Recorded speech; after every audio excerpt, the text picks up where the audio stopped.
ఏ కులాభిప్రాయం లేని వ్యక్తి ఈరోజు నియోజకవర్గానికి శాసనసభ్యుడిగా ఎలక్ట్ కావటం జరిగింది. ఎందుకంటే ఇది ఒక క్రిటికల్ నియోజకవర్గం. ఇక్కడ గెలవాలంటే ఎక్కువ భాగం మనం ఎన్నిసార్లు టీడీపీ పోటీ చేసినా తక్కువ సమయమే గెలిచాం.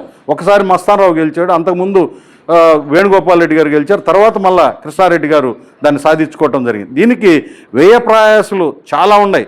దీన్ని కావటంలో కూడా ఈ నియోజకవర్గం టీడీపీకి గెలిపించుకోవటంలో ఒక సైడ్ కార్యకర్తల బలం, మనకు మంచి బలం ఉంది కార్యకర్తల బలం, అయినా దాన్ని నడిపిస్తూ దానికి ఇంకా కూడా ఒక సొంత శక్తిని కూడా మనం ఆయన సొంత బలాన్ని కూడా కూడగట్టి తెలుగుదేశం పార్టీకి అటు చంద్రబాబు నాయుడు గారు లోకేష్ మీద ఉండే ఇమేజీ, ముందు చేసిన మన సుబ్బానాయుడు చేసిన పోరాటం కావచ్చు, ఏదైనా కావచ్చు, ఇక్కడ మనం కృష్ణారెడ్డి గారిని గెలిపించుకోవటం జరిగింది. కృష్ణారెడ్డి గారు గెలిచిన సంవత్సరం 7 నెలల్లోనే మనం చూస్తూ వస్తున్నాం. చాలా అభివృద్ధి కార్యక్రమాలు మనకు పట్టణం చుట్టే కనిపిస్తున్నాయి. ఇక్కడ ఏంటంటే ఎక్కడా కూడా తేడాలు ఏం లేవు. ఎందుకంటే నాకు ఆయనతో బాగా సాన్నిధ్యం ఉంది. అటు రాజా కానీ ఇటు నేను అందరం కూడా ఇప్పుడు పమిడి రవి కానీ మన నాగేశ్వరరావు కానీ ఇక్కడ ఉండే చుట్టుపక్కల మనం ఉండేది స్ట్రెంత్ తక్కువైనా 12,000 మధ్యలో ఉన్నా కుల వివక్ష ఈ చూపించే ఇది ఉంటే ఆయన ఇంతమంది పెట్టే పరిస్థితి లేదు. ఎందుకంటే మనం ఉన్న స్ట్రెంత్ని బట్టి చూసుకుంటే. కాబట్టి ఆయన ఇక్కడ సముచిత స్థానం ఇస్తూ పోతా ఉన్నాడు. మనకి నాకు తెలిసి సుబ్బానాయుడు గారి విషయంలో కూడా చాలా అతను, ఎందుకంటే పార్టీ అడుగుద్ది ఎమ్మెల్యేగా ఉన్న వాళ్ళని, అంతకుముందు చేసిన వాళ్ళని ఏ పదవి ఇద్దామని కూడా అడిగినప్పుడు ఆయన మొట్టమొదటి సెంట్రల్ బ్యాంకు NDCMs వచ్చే పరిస్థితి ఉన్నప్పుడు సొసైటీ ప్రెసిడెంట్గా కూడా ఆయన అక్కడ రికమెండ్ చేయటం జరిగింది. బయట క్యాస్ట్లో కూడా వీళ్ళంతా కృష్ణారెడ్డిని వ్యతిరేకిస్తున్నారు ఇక్కడ అనే భావం సోషల్ మీడియాలో కల్పించే విధంగా ఉంది. ఇక్కడ ఎక్కడా కూడా మేమెవరం కూడా, ఎందుకంటే కృష్ణారెడ్డి గారు విషయానికి వచ్చినప్పుడు బయట మనం ఇక్కడ ఉండే మాజీ సర్పంచులు, నీటి సంఘం అధ్యక్షులు, మంచి లీడర్లంతా ఉన్నారు, మాజీ కౌన్సిలర్లు, అదేవిధంగా వ్యక్తిగతంగా ఉండే ఇమేజ్ ఉండే నాయకులు అందరూ కూడా ఇక్కడ ఉన్నారు. వీళ్ళందరూ కూడా మనం ఎక్కడా కూడా దీంట్లో తేడా లేదు. ఇట్లాంటప్పుడు ఈ నియోజకవర్గంలో వీళ్ళంతా ఇదే వర్గంలో ఎందుకు అంటే కృష్ణారెడ్డి గారి మీద టోటల్గా ఉన్నట్టుగా ఈ కమ్మవారి సేవా సమితిలోనే అదేని బయట నియోజకవర్గాల్లో కూడా దీన్ని ప్రాపకాండ చేసినప్పుడు చాలా ఇబ్బందికరమైన పరిస్థితి వస్తుంది. ఏ ఎమ్మెల్యేకి శాసనసభ్యుడికైనా కానీ ఏదన్నా చిన్నవి ఉంటే అందరూ ఉన్నారు కాబట్టి చిన్నవి మనం సర్దుబాటు చేసుకోవాలి.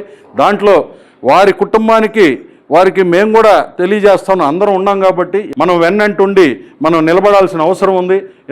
ఎందుకంటే సోషల్ మీడియాలో కూడా బయట రాష్ట్రం మొత్తం మీద కూడా బయటికి ఒక వేరే విధంగా పోతుంది. కాబట్టి మనమేమి ఇది రాజకీయంగా ఇక్కడేదో వర్గాలు తయారు చేసి ఇది కాదు ఇక్కడ. ఎందుకంటే ఇది మనం ఎమ్మెల్యే గారికి పూర్తి మద్దతు ఇస్తున్నాం. జరిగిన వాటికి మనం అందరం కూడా చింతిస్తున్నాం. ఏదైనా జరుగున్నప్పుడు ఈ చిన్న విషయాలు కూడా అర్థం చేసుకోవాల్సిందిగా కోరుకుంటూ అందరూ కూడా ఇక్కడికి వచ్చేసినందుకు ధన్యవాదాలు తెలుపుకుంటూ ముగిస్తున్నాం. అయినా ప్రతి రోడ్డును సిమెంట్ రోడ్డు వేసిన ఘనత ఆ కృష్ణారెడ్డి గారికి దక్కుతుంది. ఈరోజు ఏదేదో కమ్మోళ్ళు మనం చెప్పుకుంటుంటాం. నిన్న మాలపాటి సుబ్బానాయుడు గారు చనిపోవడానికి ప్రతి ఒక్కరు మనందరికీ బాధాకరమే. ఆ కుటుంబంలో ఇద్దరు ఒకేసారి చనిపోవడం అంటే దానికి కావ్య కృష్ణారెడ్డి గారి హరాస్మెంటు, ఏం హరాస్మెంటు, ఆయన ఏమన్నా ఇప్పుడు హరాస్మెంట్ చేస్తే చనిపోతారు మనుషులు?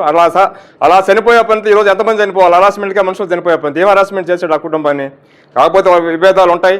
కానీ మనలోనే ఒక కమ్మోళ్ళని కొంతమంది మాట్లాడుతుంటే నేనైనా స్వయంగా ఒక కార్యక్రమంలో ఆయన కానీ సీట్ ఇస్తే నేను కారు తీసుకొని ఊరూరు తిరిగి నేను పోటీ చేస్తాను, కావ్య కృష్ణారెడ్డి గారిని ఎమ్మెల్యే సీట్ ఇస్తాను మాట్లాడి పెద్ద మనుషులు ఉన్నారు ఇక్కడ. వాళ్ళు ఇవాళ వచ్చి ఆయన చుట్టూ తిరుగుతా, ఆయన చోటి ఆయన అందరిలాంటి వ్యక్తి కాదు.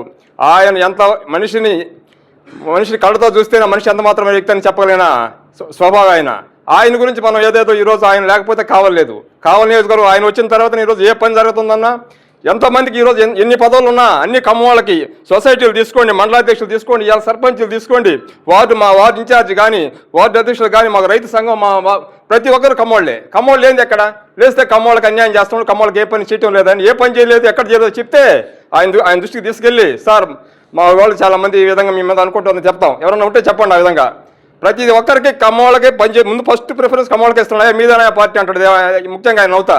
అలాంటి వ్యక్తిని ఈరోజు ఏమి చేయడం లేదని చెప్పి నేను అన్యాయంగా ఆయన పోతుంటే ఆయన అడ్డుకోవడం ఎంతవరకు సమంజసం తగ్గదు మనం కూడా తప్పు. కృష్ణారెడ్డి గారు చేసిన అభివృద్ధి ఏ ఎమ్మెల్యే కూడా చేయలేదు. నేను 13 సంవత్సరాల నుంచి రాజకీయాల్లో ఉన్నాను. నాకు తెలిసినంత వరకు మన ఎమ్మెల్యే గారు చేసినట్టు ఎవ్వరూ చేయలేదు. మా కొత్తపల్లి గ్రామానికి ఉదాహరణ చూసుకుంటే 65 లక్షల రూపాయల రోడ్లు కానీ ఏ వర్క్లైనా ఇచ్చాడు. పోతే శివాలయం ఇది లేకపోతే శివాలయానికి గవర్నమెంట్కి రికమెండ్ చేశాడు. పోతే లిఫ్ట్ పెట్టించడానికి ఆ ప్రయత్నాల్లో ఉన్నాడు. ఇటువంటి ఎమ్మెల్యేని మనం ఇది చేసుకుంటే మనకి ఇంకా భవిష్యత్తులో మళ్ళీ ఇంకా అట్లాంటి ఎమ్మెల్యే మళ్ళీ దొరకడు.